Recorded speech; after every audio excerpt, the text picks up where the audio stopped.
अस्सलाम वालेकुम दोस्तों। आज का इंटरव्यू बहुत सरप्राइज़ है, मेरे लिए भी, मेरे बेटे के लिए भी। तैमरशम अली नाम है इसका। आपने सुना होगा कि जब बच्चे बड़े होते हैं तो बच्चे अपने वालिदैन को सिखाते हैं, और ये हकीकत है। मैं इसको आप सबके सामने, हज़ारों लाखों लोगों के सामने मानना चाहता हूँ। हम इनको स्कूल भेजते हैं और अल्लाह ताला ने हमें ज़रिया बनाया है इनकी फ़ी पे करने का, लेकिन आज मैं इनसे सीखता हूँ। और मैं इंग्लिश की जब ग्रामर की बात आती है, कुछ चीज़ें मैं इनसे करेक्ट करवाता हूँ। क्या आपके घर में भी कुछ ना कुछ ऐसा होता होगा? हमें मानना चाहिए, हमें क्रेडिट देना चाहिए अपने बच्चों को। अगर हम उनसे कुछ सीखते हैं, उनको इनकरेजमेंट मिलती है और आगे वो ज़िंदगी में बड़े बड़े काम करने के काबिल बनते हैं। तो आज आप सबके साथ मैं ये शेयर करना चाहता हूँ और कुछ सरप्राइज क्वेश्चन भी करना चाहता हूँ ताशी से। बेटा कैसे हो? ठीक बाबा जी। आप मुझे ये बताओ, आप ज़िंदगी में क्या करना चाहते हो? बाबा जी, मेरा पैशन तो मतलब कि मुझे अभी पता नहीं है, क्योंकि ये बहुत मुश्किल मुझे लगता है। लेकिन मैं चाहता हूँ कि मैं आर्मी में भी जाऊँ, मैं फुटबॉलर भी बनूँ, और जो मेरी फेवरेट गेम है उसका स्ट्रीमर भी बनूँ। मैं जो इसकी तरफ स्टेप्स लेता हूँ और फिर जो एंड में मुझे पता चलेगा कि मेरे लिए क्या है सही है, और मैं गेम के लिए तो ट्राई करता हूँ, बेस्ट खेलने की कोशिश करता हूँ, और ज़्यादा से ज़्यादा क्या कहते हैं यूट्यूब पे भी ट्राई करता हूँ कि पोस्ट करने का, और चांस मिले कि मैं भी फेमस हूँ इंशाल्लाह। और आर्मी से मैं हमेशा कभी कुछ कोई ना कोई एक्सरसाइज करता हूँ, मैं मेरे भाई आनिश के साथ भी। और फुटबॉल के लिए मैं पहले बाहर तो जाता था, लेकिन अब नहीं जा सकते क्योंकि ये लॉकडाउन है। तो अभी हम तो घर में प्रैक्टिस कर रहे थे, कभी पासिंग की, कभी शूटिंग की। हम ज़्यादा तो नहीं कर सकते क्योंकि घर है, इसलिए। आपके जो भी शौक़ हैं वो एक्सेप्टेबल है, ऑफ कोर्स। जो चीज़ हम करते हैं वो दुनिया में एग्जिस्ट करती है, इसलिए हम करते हैं। तो आप अपने प्रोफेशन के लिए या पैशन के लिए, प्रोफेशन इसलिए बोल रहा हूँ क्योंकि जो पैशन होता है वही आपका फ्यूचर में प्रोफेशन बनता है। उसके लिए क्या करते हो, कितनी जद्दोजहद करते हो, उस पर कितना काम करते हो। वो गेमिंग भी हो सकती है, आपने बोला स्पोर्ट, फुटबॉल भी हो सकता है, या उसके अलावा आपने बोला आर्मी वगैरह के, जो उसकी क्या करते हो। क्या आपको लगता है कि ये वक्ती तौर का पैशन है या इस पर आपका फ्यूचर भी इन्वॉल्व है? जैसे मैंने बोला था, मुझे अभी पता नहीं है, लेकिन जब मैं ऐसे प्रैक्टिस करता जाऊंगा, स्टेप्स लेता जाऊंगा आगे आगे, तो एंड में जाके इंशाल्लाह मुझे पता चलेगा मेरे लिए क्या सही है और क्या नहीं। अच्छा, मुझे ये बताओ, आजकल की जो स्कूलिंग है, आप पढ़ते हो, आपने ऑनेस्टली बताना है, आपको कैसा लगता है? ये सही है या इसमें कुछ चीज़ें इम्प्रूव होनी चाहिए? क्या लगता है? Just general observation. ऑनेस्टली मतलब कि ईमानदारी से मुझे लगता है ये थोड़ा सा सही नहीं है, क्योंकि मतलब कि जैसे हम पहले आते थे, फिज़िकली मीट करते थे, वैसे काम ज़्यादा टाइम में ज़्यादा काम भी हो जाता था, और हम और तो बाहर फिज़िकली खेलते थे। अब तो अभी बस 5-10 मिनट ब्रेक मिलती है, जिसमें हम वैसे ही घर पे बैठे होते हैं और बैठे क्लास कर रहे हैं। नहीं, मैं लॉकडाउन की बात नहीं कर रहा। लॉकडाउन के बाद तो हो गया ना, ऑनलाइन मीटिंग्स हो गई। आप कह रहे हो ऑनलाइन मीटिंग से बेहतर है फिज़िकल स्कूलिंग, वो ज़्यादा अच्छा है। होम स्कूलिंग से फिज़िकल स्कूलिंग ज़्यादा बेहतर है। मैं कह रहा हूँ कि जनरल हम अगर प्रॉस्पेक्ट की बात करें या करिकुलम की बात करें, उस चीज़ को मद्देनज़र रखते हुए क्या समझते हो आप? क्योंकि आप लोग अपने दोस्तों के साथ तो डिस्कस करते होगे ना कि ये चीज़ अच्छी नहीं है, ये चीज़ अच्छी है, तो उसमें क्या आपको फील होता है? स्कूल मतलब कि वो तो क्या कहते हैं, थोड़ा कंपलसरी है, क्योंकि जैसे हम सबको नॉलेज चाहिए होती है कुछ चीज़ों के लिए। जैसे अगर आपके पास कोई डिग्री नहीं, कुछ तरह की बेसिक डिग्री नहीं है, तो आप कुछ कर नहीं सकते, तो इसलिए वो ज़रूरी है। अच्छा, मुझे एक बात बताओ, आप इंटरनेट पे काफ़ी टाइम स्पेंड करते हो, आप छोटी मोटी जो दुनिया में प्रॉब्लम चलती हैं उनको भी ऑब्जर्व करते होगे थोड़ा बहुत, या सुनते होगे। आपको क्या लगता है दुनिया में इस वक्त सबसे बड़ी प्रॉब्लम क्या है?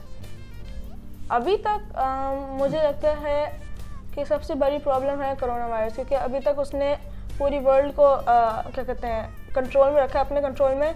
और वो जब तक हम सारे यूनाइट होकर एक नहीं बनते, तब तक वो छोड़ेगी नहीं हमें।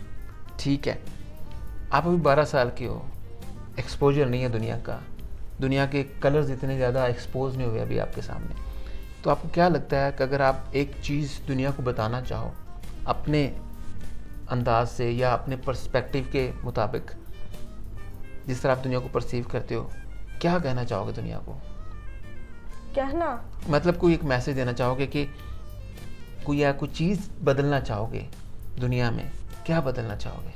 मतलब कि ऑनेस्टी, मतलब कि जैसे कुछ पॉलिटिशियन या कोई भी चीज़ें होती हैं, कुछ भी समझ लें प्रोफेशन या पैशन में, जब हम उसमें आ जाते हैं तो हमारी थोड़ी सी ग्रीड बढ़ जाती है। उस ग्रीड को कम करके मतलब कि ऑनेस्टली अपना काम ईमानदारी से सारा कुछ करना और फिर ऐसे क्या कहते हैं स्टेप बाय स्टेप लेके हायर जाना। इंटेग्रिटी जी, वो ज़रूरी है, वो कोर है। अगर वो हम लूज़ कर जाएंगे तो इंसान की जो पर्सनैलिटी है, ये शख्सियत है या करैक्टर है, वो ख़त्म हो जाता है। करेक्ट? जी, उसकी जो कॉन्शियसनेस है उस पर दाग आ जाता है। करेक्ट? क्योंकि इंसान की दो ही चीज़ें हैं जो इंसान को इंसान बनाती हैं, एक कॉन्शियसनेस और दूसरा करैक्टर, जो कि दूसरी दुनिया में चीज़ों के पास नहीं है, जानवरों के पास नहीं है, सूरज चांद सितारों के पास नहीं है।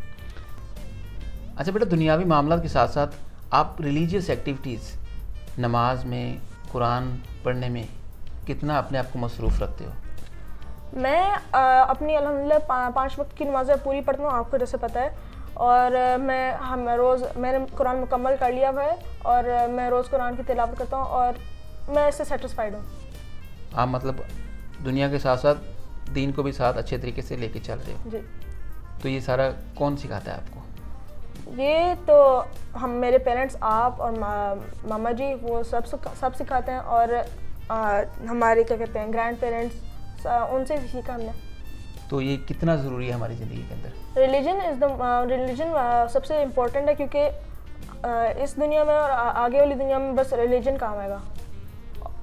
मुझसे कई दोस्त पूछते हैं कि आप पब्लिक स्पीकिंग में हो, आपके बच्चे भी क्या पब्लिक स्पीकिंग में आना चाहते हैं, क्या उनका रुझान है? तो आपको क्या लगता है, आपको ये फील्ड अच्छी लगती है, पब्लिक स्पीकिंग, लोगों को जाके इंस्पायर करना, मोटिवेट करना, स्टेज पे जाना या कोचिंग करना? जी, इसमें तो ये तो ज़रूरी है, क्योंकि जैसे आपको पता है कि एक बार ऐसा भी हुआ कि आप मुझे लेके गए, मैंने भी आपकी क्या कहते हैं मीटिंग्स में स्पीच दी है।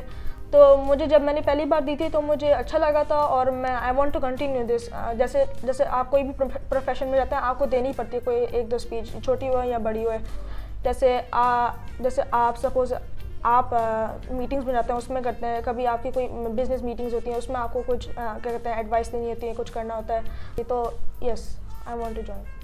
आप मतलब इस फील्ड में आना चाहोगे? जी, क्या मेरे कहने की वजह से जाना चाहते हो कि आपको कुछ लगता है कि हाँ, यहाँ से कुछ सीखने को भी मिलता है? जब हम किसी को इंस्पायर करते हैं तो उससे हम उसकी ज़िंदगी में वैल्यू ऐड करते हैं। जी, इंस्पायर करना भी ज़रूरी है, क्योंकि मैं अगर क्या कहते हैं अगर मुझे इंस्पायर करने वाले कोई नहीं होते तो मेरा भी इन चीज़ों में कोई शौक़ नहीं होता। जैसे मैं आपसे इंस्पायर हुआ हूँ, पब्लिक स्पीकिंग में, गेमिंग में दूसरों से हुआ हूँ इंस्पायर। तो इंस्पिरेशन ज़रूरी है। Thank you so much, best of luck. आप जो भी करो ज़िंदगी में, आपका ओपन फील्ड है, जो भी करना है। मेरा बाकी सुनने वालों को भी, उनके बच्चों को भी ये पैगाम है, और मैं बड़ी ईमानदारी से अपने बच्चे के साथ एक सरप्राइज़ इंटरव्यू करके आपसे शेयर कर रहा हूँ। हमने कभी इनसे ये डिमांड नहीं की कि आप ये बनो, ये करो। हम इनसे जो डिमांड करते हैं या रिक्वेस्ट करते हैं वो ये करते हैं कि अच्छे इंसान बनना है। जब इंसान अच्छा होता है ना, उसकी क्रेडिबिलिटी होती है, उसका करैक्टर मेंटेन होता है, तो वो इंसान ज़रूर दुनिया में कुछ ना कुछ बड़ा करता है। तो आपसे भी दरख्वास्त है, अपने बच्चों को एम्पावर करें, उनके जो शौक़ हैं, उनके जो ड्रीम हैं, उनको पूरे होने का मौका दें। हो सकता है कि उनके ड्रीम आपके ड्रीम से बड़े हों। क्या ख्याल है? क्योंकि दुनिया बदल चुकी है, जॉब्स बदल चुकी हैं, सिस्टम बदल चुके हैं, रिक्वायरमेंट्स बदल चुकी हैं, रिसोर्सेज बदल चुके हैं, तो हमें भी उनके साथ साथ बदलना है। प्लीज़ अपना ख्याल रखिएगा, अपने बच्चों का भी ख्याल रखिएगा।